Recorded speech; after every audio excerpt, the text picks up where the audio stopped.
Hello po sa inyong lahat mga ka-crypto. Ako po si Pinoy Crypto Trader at sa video na ito ay patuloy po nating pag-usapan ang tungkol sa kasong legal ni XRP laban sa Securities and Exchange Commission or SEC ng Amerika.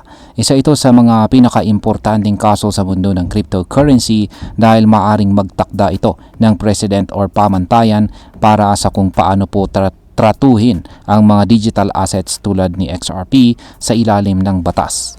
Ayan, kamakailan ay naglabas po si Judge Annalisa Torres ng bagong ruling na talaga namang yumanig sa buong XRP community.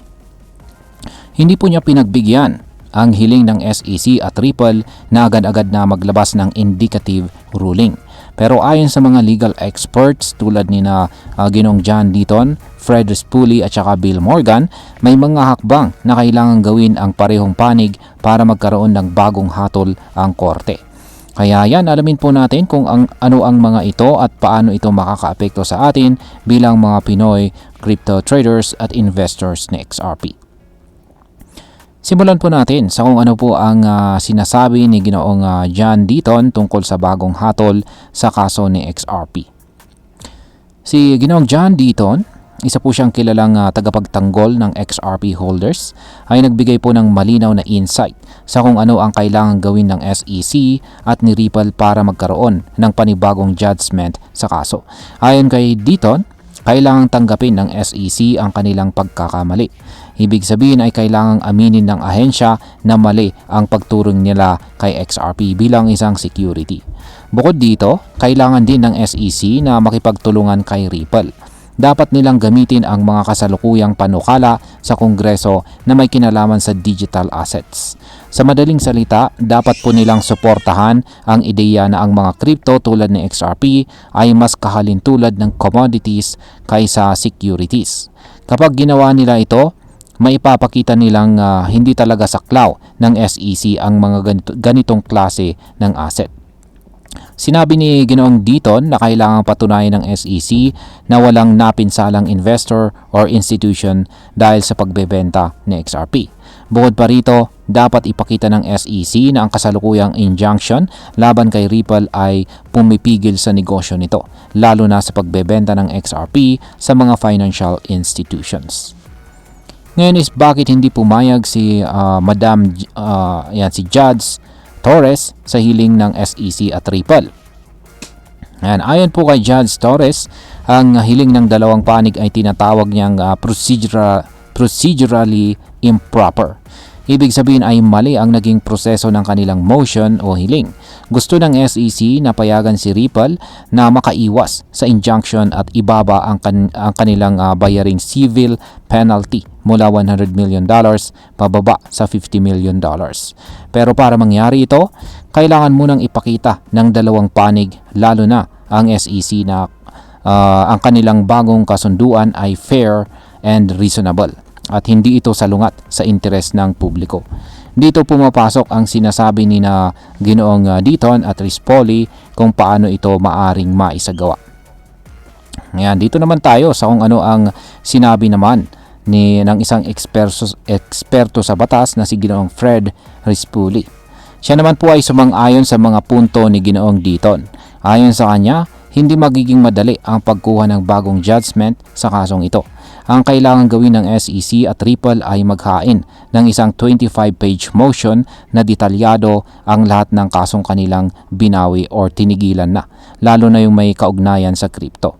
Dagdag pa ni Ginoong Rispoli, dapat mag-submit ng pahayag ang mga commissioner ng SEC at ipaliwanag kung bakit sila bigong makapagbigay ng malinaw na regulasyon pagdating sa crypto. Malaki ang posibilidad na gawin ito ng SEC, ngunit ayon kay Ginoong Rispoli, maaaring abutin ng 2 hanggang 3 linggo bago maisubmit ang bagong motion. Pagkatapos nito, aabutin pa ng 1 hanggang 2 linggo bago magdesisyon si Judge Torres. Ngayon ay ano naman po ang posibleng legal na galaw ni Ginoong Bill Morgan tungkol sa kaso. Hindi rin nagpahuli itong si Attorney Bill Morgan sa pagbibigay ng opinyon. Ayon sa kanya, malamang na parehong panig ay maghahain ng panibagong motion sa ilalim ng Federal Rules of Civil Procedure Rule 60.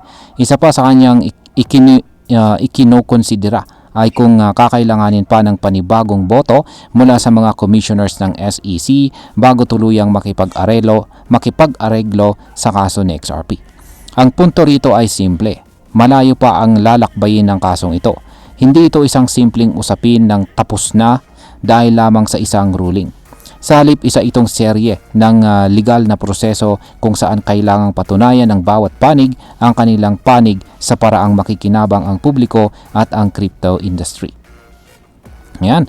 Ngayon ay pag-usapan po natin ang epekto nito sa presyo ni XRP at sa crypto market. Dahil po sa ruling ni Judge Torres ay bumaba ng higit sa 4% ang presyo ni XRP. Sa oras na nailabas po ang balitang ito, sa XRP ay nasa presyong $2.40 at patuloy po ang kanyang pagbaba nitong mga nakaraang 24 oras. Ito ay malinaw na epekto ng kawalan ng tiyak na direksyon sa kaso. Para sa mga traders, lalo na sa mga short-term investors, ito ay pwedeng magdulot ng panic selling o paglipat ng pondo sa ibang altcoins. Ngayon ay ano naman po ang posibleng maging epekto nito para sa atin bilang mga Pinoy crypto traders at investors ni XRP. Yan, para sa atin na interesado kay XRP, mahalagang sundan natin ang kasong ito dahil maaring magbago ang kabuuang pananaw sa crypto regulations hindi lang sa Amerika kundi pati na rin dito sa Asia. Kapag naging malinaw po ang ruling, maaari itong magbibigay ng mas tiyak na gabay kung paano tatratuhin ng mga regulators ang mga digital assets. Kung magtatagumpay si Ripple, ito ay magiging signal na hindi lahat ng crypto ay dapat ituring na securities. At kung ganoon, maaaring magkaroon ng mas maluwag na regulasyon, mas kaunting panganib sa legal at mas bukas na pinto para sa innovation. Pero kung matalo si Ripple, may posibilidad na higpitan palalo ang mga batas at regulasyon at maging hadlang ito sa pag-usbong ng crypto-based businesses maging dito sa Pilipinas. Bilang panghuli, ang masasabi ko naman tungkol dito ay para sa akin, ang kasong ito ay hindi lamang laban ni Ripple kundi laban ng buong crypto ecosystem, laban sa hindi pa malinaw na regulasyon. Sa halip na puro crackdown at multa, mas makabubuting unahin ng mga regulators ang edukasyon, transparency at ang pagbibigay ng malinaw na panuntunan. Kailangan natin ng balansing regulasyon na magpuprotekta sa investors pero hindi sisira sa potensyal ng blockchain technology. Kung magtatagumpay po si Ripple, ito ay magiging tagumpay rin ng buong crypto community na naniniwala sa financial freedom at saka innovation. At ayan, hanggang dito na lamang po tayo sa video na ito mga ka-crypto. Marami pong salamat sa panonood. Ingat po tayo lagi at God bless po sa ating lahat.